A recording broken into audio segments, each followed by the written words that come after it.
Hello. Hi, everyone, and welcome to our very first Sunday session. Now, I'm just going to add my guest. Let me find Williams. He shall be joining us any second now. Jason, hello. Hi, how are you doing? I'm really good. How are you? Yeah, all good? Yeah, really good. Thank you so much for joining us. It's So, all right. you are the very first guest ever on Sunday sessions. Can't believe my luck. I know, right? It's great. So, anyone who doesn't know, Jason and I, we trained together back in the day, didn't we? So long ago. Don't say that. It was. We're old. It was quite a long time ago. It's about what, 17 years ago? But since we graduated, yeah. Oh, yeah. Well, we started 20 years ago, wasn't it? Yeah. Oh. I know, right? Hi. So people are joining us. That's great. So, Jason, what I would like to do is just get to know about you and your career and all the things that kind of like make you tick as a performer, a director, as an educator, just all that kind of stuff, really. Sure. But first, jump in and ask you about Panto. Sure. So how was Panto this year? It was brilliant and mad at the same time. It was. I was in Dartford this year. We had a brilliant company. As my 10th year working for Imagine Theatre, which is, I feel like I'm an Imagine boy, which I probably imagine getting to be an old man now. But we had a great company of people, and even though we had. We were originally supposed to have Linda Robson working with us, but she wasn't very well, bless her. And then the brilliant Anthony Costa took over. As it kind of brought us together, I think it could have been a moment where we all kind of went, what's going on? But it kind of brought the whole company together, like the entire team. Normally, like the WhatsApp group is still going quite strong. Do you know what I mean? And we're at the end of January, so that's a really good sign, I think. But we got That's on always really good with the show. Yeah, we laughed a lot. We cried. We definitely cried as well. We were like, at times we're like, is this going to happen? And then we were like, yeah, great. But it was a really good group of people. It was I hadn't done Dame for a couple of years. It was good to be back in the frocks and, the makeup and the heels, which was really fun. Because you jumped over to be baddie for a while, didn't you? Yeah, I did. I did Abenaza twice and a Captain Hook, which was glorious. And I loved both. But it was really nice to be back doing Dame, actually. So, on Panto, for you, what's that? I imagine there's a weight that comes with being the dame in a show, because I know the Panto that I did this year was my first time being a baddie, and that was a complete flip side, holding up that side of things. But as a dame, do people look to you as being like you are the master of the show? You're kind of like I champion everyone forward. I think so, but also I had quite an experienced cast this year. So because it's like some years I find myself and I'm like, oh, I'm the oldest one in the company. I wasn't this year. I couldn't believe my luck. But it was quite a lot of experienced people around me who like playing roles, like Ricky J, who's the comic who's been doing Panto longer than me, but it kind of felt like that unit and that relationship of comic and Dame is quite difficult to get right sometimes. But I thought me and Ricky kind of worked really well together, and it was easy, and we were very different, and this worked, But I think you have got a responsibility to support the younger people in the company. Of some people doing their first Panto, where some of us been doing it for a long time, And I think getting that showing that how you can be professional and it can be fun.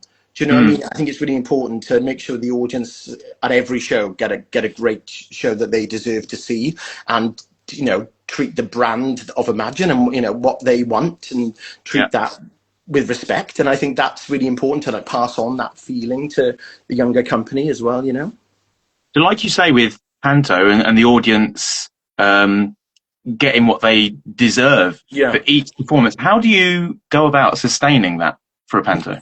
Well, as we know, I've got ADHD, so it really helps. Yeah. And so somehow I know there are definitely some mornings and you wake up and you're like, wow, another 2 shows. Okay, here goes.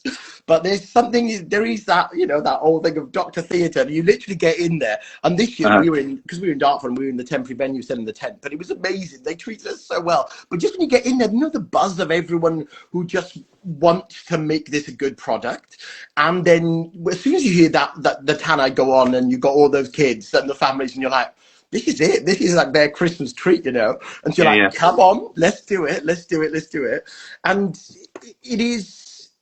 don't get me wrong, I've stood in the wings and I thought, oh, today would be nice just to lay down. But then you're just like, on you go, and you're like, and then you kind of forget those feelings instantly, and you're like, here we go, great. And I suppose that's because that's in your muscle memory, isn't it?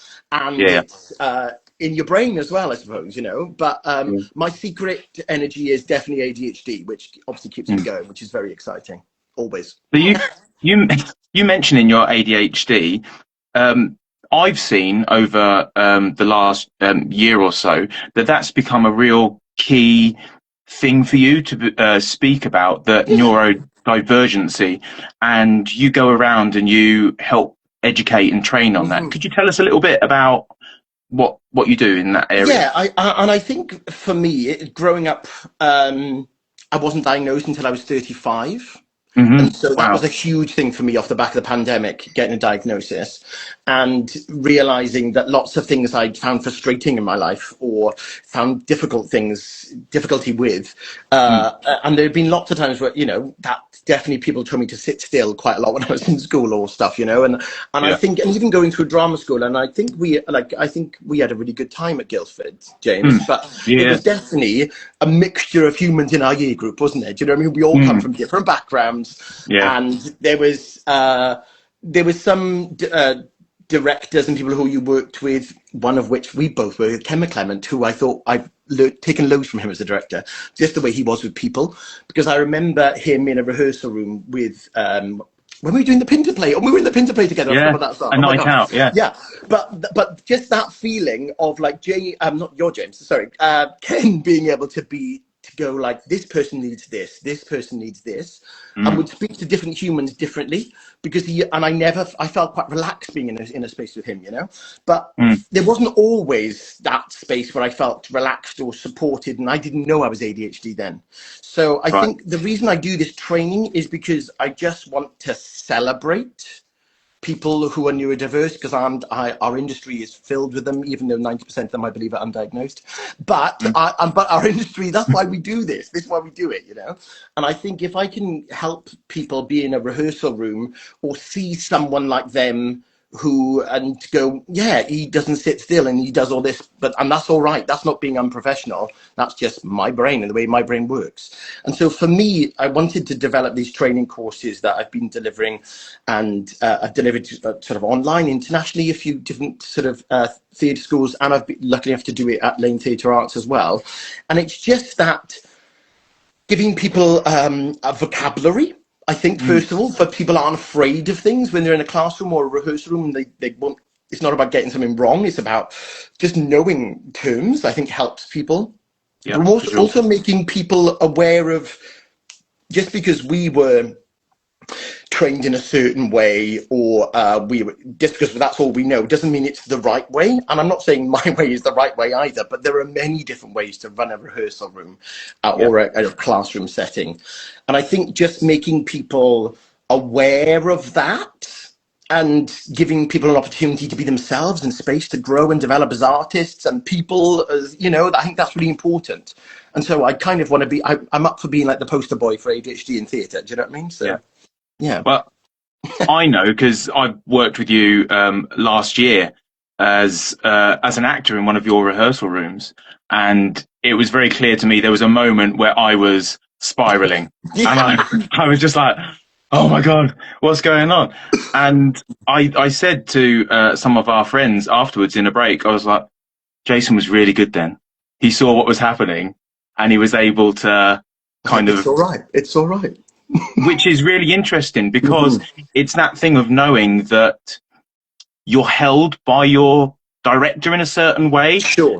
You're not just part of they can see you and they can see what your need might be, which is different to someone else in the room. Totally, and I think that is one of my not a secret power, it's not even a secret, but it is the fact that I see people. I think I see people and I can read a shift in a tone or a shift in an eyebrow, and I'm like, okay. Yeah. And especially in that environment we were working in, one, I was really chuffed you decided to come and do that play. So I was like, come on, I need to make sure this is a good experience.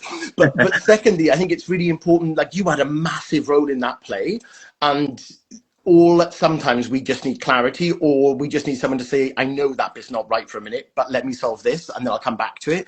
I think it's that communication is always key. And I think I say that in everything, that being honest and open, or just being clear with someone, or just showing that you understand that their frustrations right now are valid. I think it's important to communicate that, And so often we are, as actors and performers, we're left kind of feeling that we're kind of just treading water and finding our own way through things. So having that kind of acknowledgement is really beneficial. So that's a thank you from me. I've been there as a performer myself. Do you know what I mean? I've been in rooms where I'm just like, this is not useful for me and for my brain. And whether you know that or not, it still doesn't feel useful for me.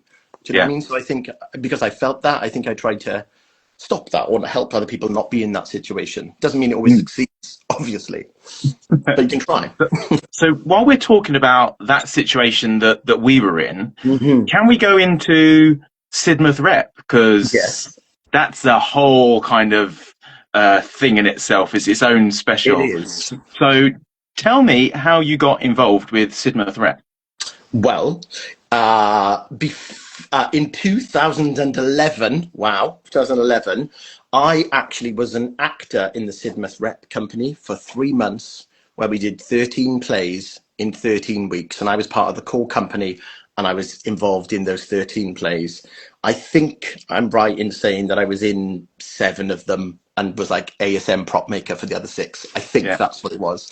And so that was for the previous producers, which was Charles Vance at the time. And just while you're saying that, I'm sure there's some people that have kind of like their eyes have rolled and they're like, what are you talking about? So can you tell us how Rep works?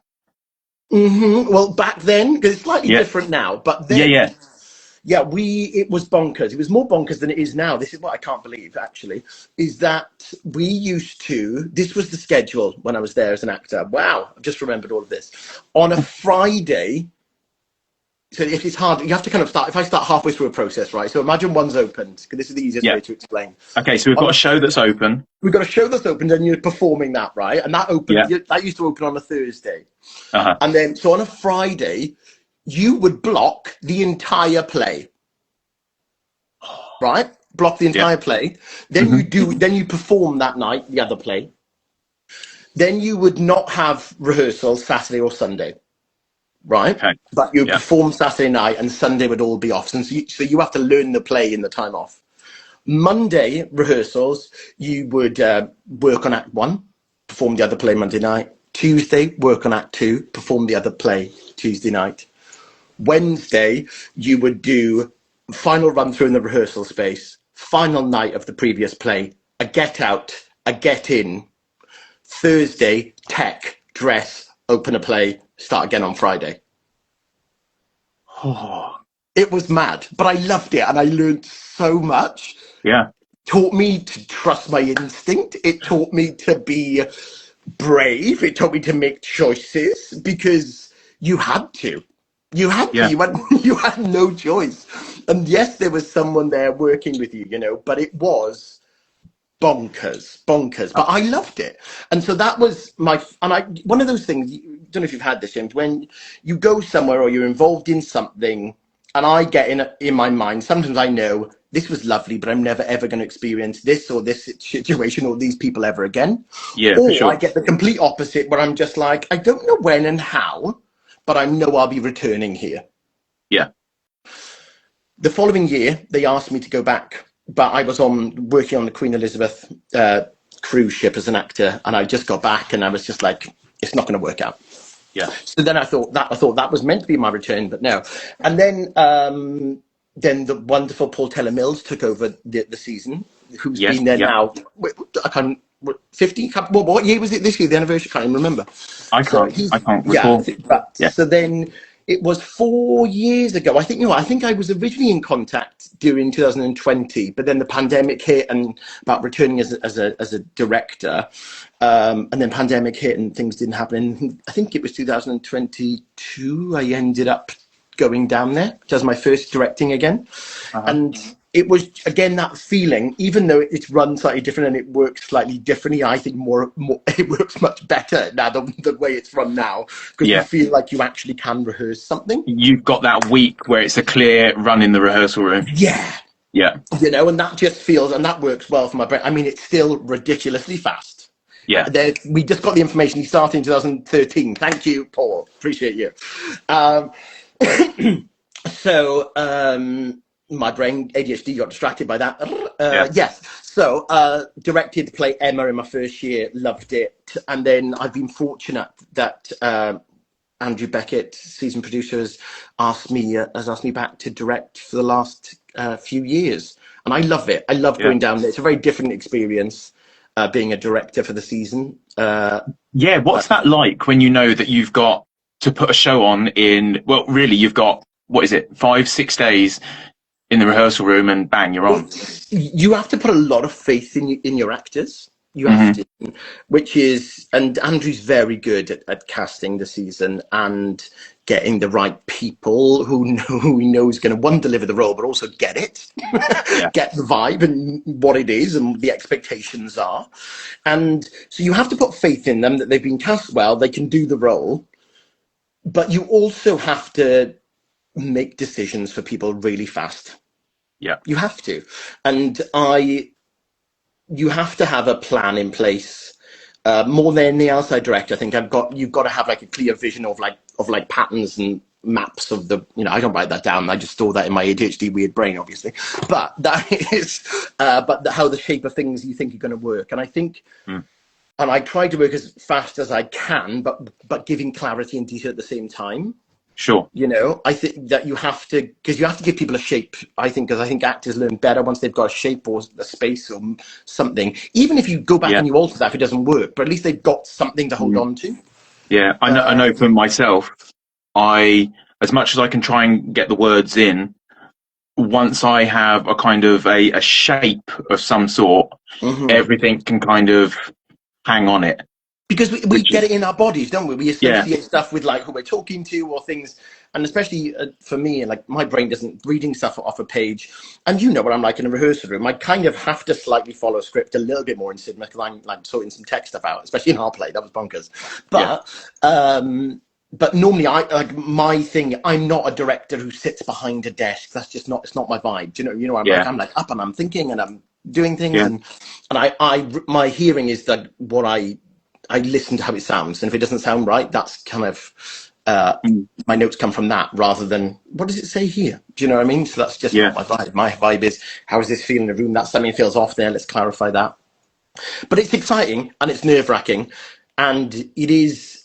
You get to opening night and you're like, come on, we can do this. I know this has been extreme, but I think it's about having high expectations for people and the product. Because if you have high expectations and you're like, this is going to be fantastic and we're going to be great here, I think it will. I think I've always been around people who taught me about if you can give people high expectations, don't be like, oh, this is going to be all right, because then it could end up being rubbish. But if you aim for this is going to be epic, then you know what I mean, then it will be great, and putting that faith in people. The only thing that's sad about cinemas is normally, because I've directed 2 for the last couple of years, but they haven't been back to back. So I never get to like see it through. I get to opening night and I'm like, woo! And then I'm like, okay, bye, all the best. And you also know what I'm like on that WhatsApp group. I'm like, what's going on? How was it? What was the audience response? Everyone enjoying it? Yeah, it was lovely, lovely. Yeah. But I can't let it go. I wish I could like see it through, but that's just not what that gig is. Do you know what I mean? But I love it. I love going down there. I think it feels really special. It's a beautiful. It is a very special place. I mean, as you know, last year was my first year down there, and the community is so supportive down there. It's such an audience at the theatre, and it's just a gorgeous place to be. It's stunning. It's outrageous, really. You're like, And I can understand, having experienced the production we did, what people like Judi Dench and Ian McKellen and that are talking about when they say about rep being a stomping ground where you earn your stripes. Because even though I was just in the one show, I was working with yourself and other people that are doing multiple shows at the same time, and they're wearing different caps. And it comes back to what you said about bold choices. And I imagine back in the day when Judi Dench and other luminaries were training, or they left their training and they went straight into rep, they were just in the habit of making bold choices, and it was a safe space where you could kind of get it wrong, learn from others, before then taking it back to London and the big cities. And I think, those bold choices. Has that translated into your work in education as well? Because you've been... was your first place at Emile Dale? Is that... So that's the first place where I was head of acting. Yes, I was head of acting at Emile Dale for five years. Was I 5 years head of acting there? And I've worked in other places as an acting teacher, you know. Yeah. And I think for me, it is that I constantly try to instill in students about being themselves. That's big for me.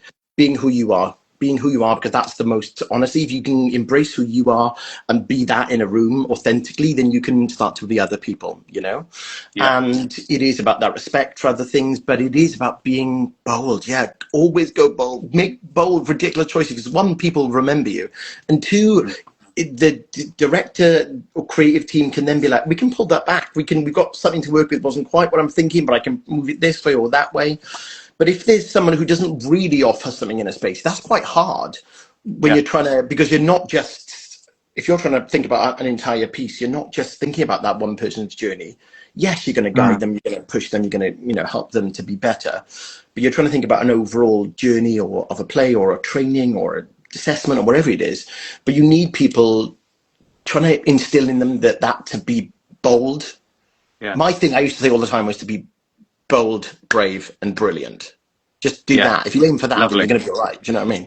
Because, you've got stuff to work with, and you light up a room if you're doing that. And you can, people will be like, oh, they're interested. And they go, okay, they want this, you know? So I think it is really important for me. I always try to get my students to do that. And that is harder now, I think, with social media, James. I think we were very lucky to change, because people are afraid to not be seen, because they want to be seen at the same time. They want to be seen by people, but they also want to be seen perfectly.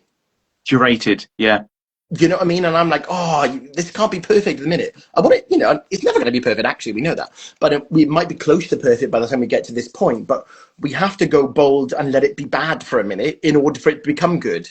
Otherwise, we just end up being small and delicate.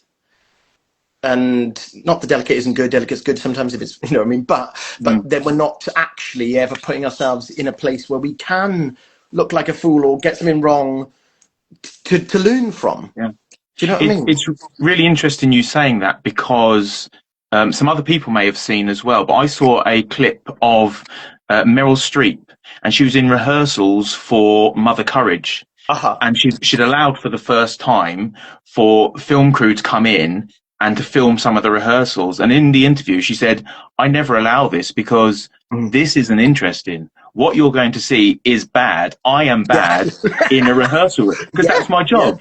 She said, and I can show you, well, this is lovely plumbing, but it's not the finished building. And you'll be looking at it going, that's not what Meryl Streep is known for. So I completely get that. And how did you feel when you were back at GSA in our day when we were there? Did you feel that you were able to be yourself, or did you feel that you were trying to be something? Well, the problem is I didn't know who I was, because I didn't understand my brain, James. Do you know what I mean? Now, when I think about what I know about my brain now, I think I tried to. But I think I wanted to please people, or do you know what I mean? There was always a bit of that, wasn't there, when you're younger as well, and we were both some of the younger ones in our year group as well, you know. But I think it is that. And I'd come from Wales and I'd moved away. Do you know what I mean? All of that stuff. And so you are just trying to make a good impression as well, aren't you? But I think I was able to do some good stuff. I tell you what, I really like. There was some stuff, and I think back, and I go, "Wow, I really struggled with that," and I can see if I'd embraced that a bit more, or it would have taken me down this path, and I would have been better at it. I think I tried to. I think I was always full commitment, and I was always full energy. But Yeah. was I completely authentic always? I don't think I was. No, no, no, no. Yeah. But I don't think. But we were playful. We were playful. Yeah. You know, It was a very playful Yeah. year, our year. Yeah. Yeah. I can remember a cracking performance from you. Well, one of many, but especially was it Roses of Iron. Roses of Iron. Yeah, come on, Rose of Iron. Yeah. I remember, and I can always remember. Was it you with a suitcase? And I remember Esther Smith falling out of it. I can't remember if that was me with the suitcase. I just remember my line that I still say for a Yorkshire accent, which is, "My wife died 3 days ago." I know that line. It's a great line. It's a great. And of course, we did. I didn't have facial hair. Literally, it's all mascara. I've got a picture somewhere. Yeah. Yeah. But we're all very different from back then. Very different. Ridiculous. Yeah. So that was the end of second year, wasn't it? That was the end of our second year. We got to do that play. Yeah. Yeah. Yeah, loved it. So what advice do you give to young performers and actors that are going into the industry fresh out of their training nowadays? Yeah, well, I think more than ever, our industry, that was just a fly, sorry, distracted. There more than ever, we have to be adaptable. And I say this all the time, but being adaptable and being open to working in all parts of our industry makes you more employable and gives you a higher chance of working. Do you know what I mean? If you just narrow it down to, this is what I do, and you might do that really well, and you still might not work in that area, and there'll be people who aren't as good as you who will, because our industry's mad. We can't really guarantee who's going to work and who's not.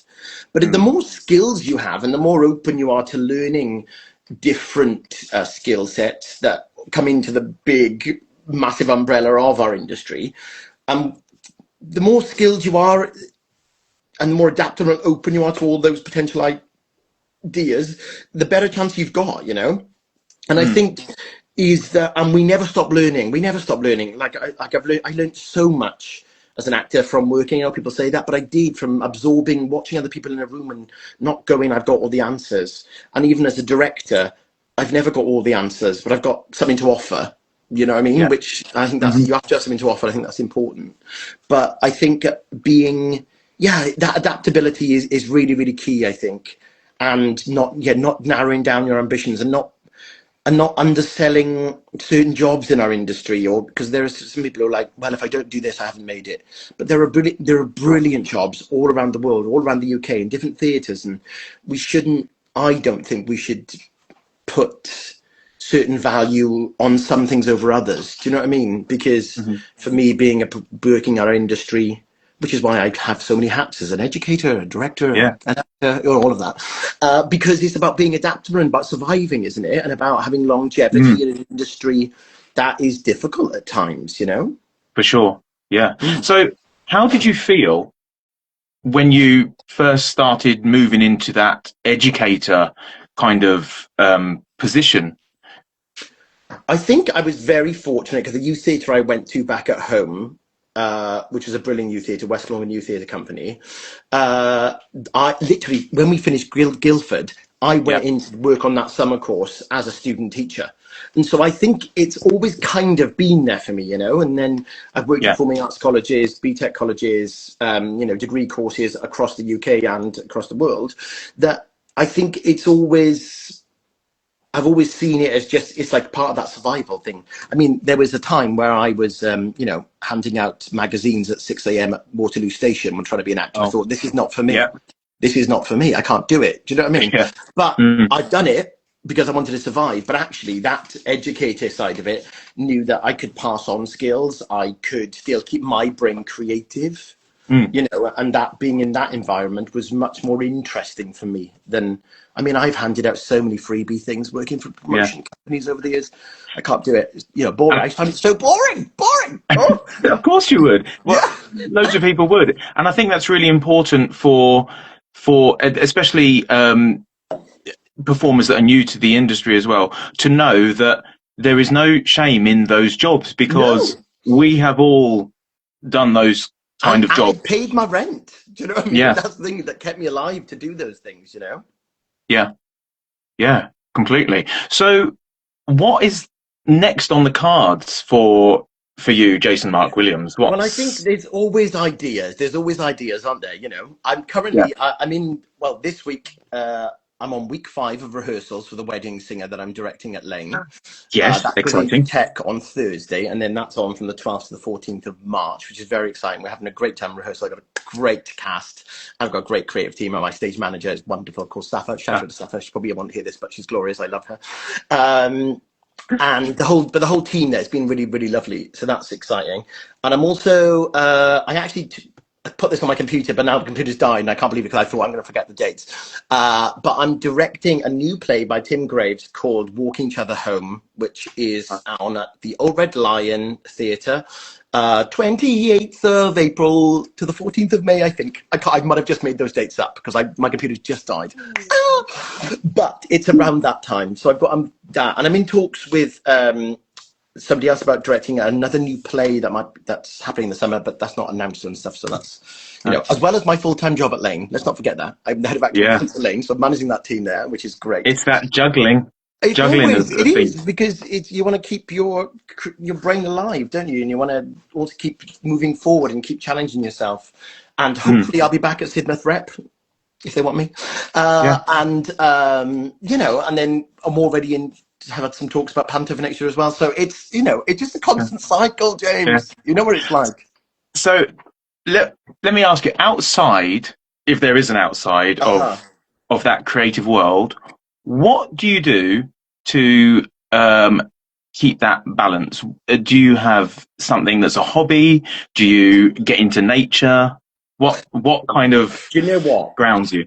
So I am trying to be better at this. I'm trying to be better at this than, like, not just making my work all of my life. Do you know what I mean? I've been trying to make all that. Was chatting about that with my ADHD coach, actually, but about going, what's the balance? What else are you doing? You know, and I think obviously I've got an amazing husband and he's wonderful.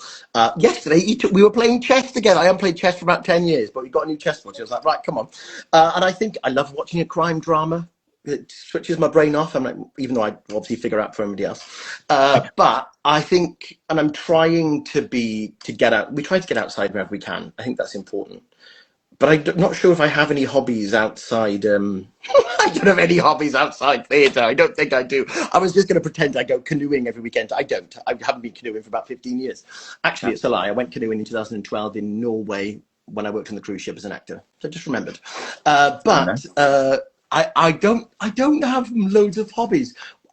We've got a new, like, I like a little computer game. You know, like some games on the phone. I like to chat, see friends. Yeah. I haven't got any good hobbies, James. I've struggled with that. I mean, it's only from asking you that I asked myself as well, and there's very little. I forced myself when I was on tour to start sketching and doing watercolor stuff, and it was a real struggle. But it forced me to be just there for that, like 10 minutes, half an hour, whatever, and you can't not be completely there. So that's something that I can pick up and put down, but I do struggle sometimes. It's like constantly, the theatre is my life. Going good. Yeah, but of course, and because but aren't we lucky though that our job can also be something that we enjoy? Do you know what I mean? So that's kind of good. And Yeah. But I think there's stuff in that of being aware of who's doing what when. I know that kind of feels business, but it's kind of business and pleasure, isn't it? And it kind of it is in my mind and my body, and I'm always thinking about next projects, and I can't, you know, literally. I can't help but I'm thinking, because obviously my brain's like this, and I can't tell when some sort of idea is going to come into my head. Like I can't control it, you know. And do you enjoy going to the theatre? Do you get to go much? Well, I try as much as I can, but again, that thing of is one of my big things this year. I'm like, I have to go to the theatre more this year. I have to do that because I want to see more things. And it's so hard if you're working till 6 sometimes to get in an evening, and then you're like, oh, it's just hard. It's that balance, but there's always a way. There's always a way, and so I just need to see more things. There's a few things coming up this year that I want to see, and because also it's important to see other people's work to improve your work. That's really important, you know. Yeah, for sure. Yeah. before we wrap up, I've written down a list of questions here. Now, they're questions that were made famous by James Lipton on the Actors Studio. Right. And they're questions that were really initiated by Bernard Pivot. So I'm just going to ask you a list of questions. Sure. And you just give whatever answer. So I'm nervous. what is your... Should I feel nervous about this? No, Right. don't be nervous Right, at all. okay. This is fun. Loads of celebs have done it. Okay, I just right. thought, we'll give it a go. Sure. Favourite word? Extravagant. Oh. What's your least favourite word? Oh, this is difficult. It's okay, we've got time. Least favourite word? I've got a least favourite phrase. Okay, yeah. That's too much. Oh. I hate when people say that. I'm like, why? Too much for you? Interesting. What excites you? Life, people, my husband. Oh. I love that. What doesn't excite you? What turns you off? People walking slow. People making slow decisions about things. I'm like, come on, let's just get to it. Yeah, I find that those things irritating. What sound or noise do you love? I mean, me and my husband vocal stim all the time, so we're like, but like an orchestra in the house. It's ridiculous. We're both neurodivergent. We're like, I mean, I can't even tell what sound comes out. I think this is quite a fun one. I love that. I don't know. What sound or noise do you hate? Oh, I know this. The sound of polystyrene. Oh, I've heard that before. Oh, I literally can't bear it. It makes me feel ill, actually. Oh, yeah, I can get that. Your favourite expression or saying? We've loved it. Oh, that's nice. I like that one. If you were to choose a profession other than your own that you would like to attempt, what would it be?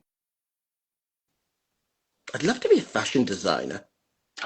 Oh, I could see that, Jason. I'd love to be a fashion designer. Yeah.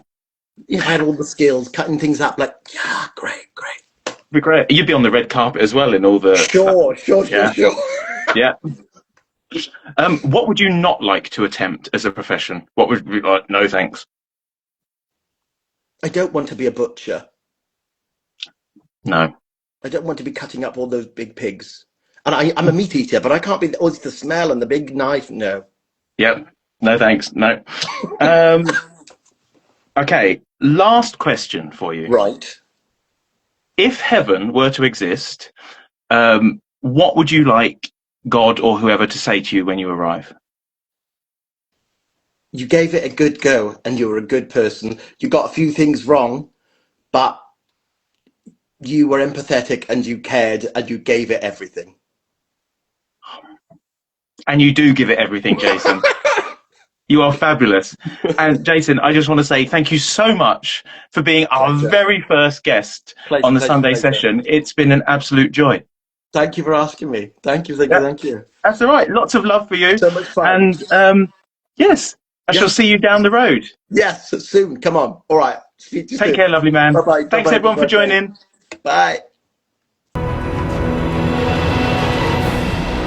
Thank you to everyone who has jumped in the comments. I did see them pinging up as we were chatting, but I didn't get to say hello. It's so lovely to have you here. That was great. So hopefully we will be back next Sunday, if not next Sunday, the one after for sure. And it will be with a new special guest. So thank you so much for joining me. It's been an absolute treat. It's been great. Please do share with friends, family, colleagues, anyone who you think would be interested. Get them to join on to our Instagram, which is the British Theatre Skills Instagram, or to join us on Facebook. Lots of love from me, and see you again down the road. Okay, bye.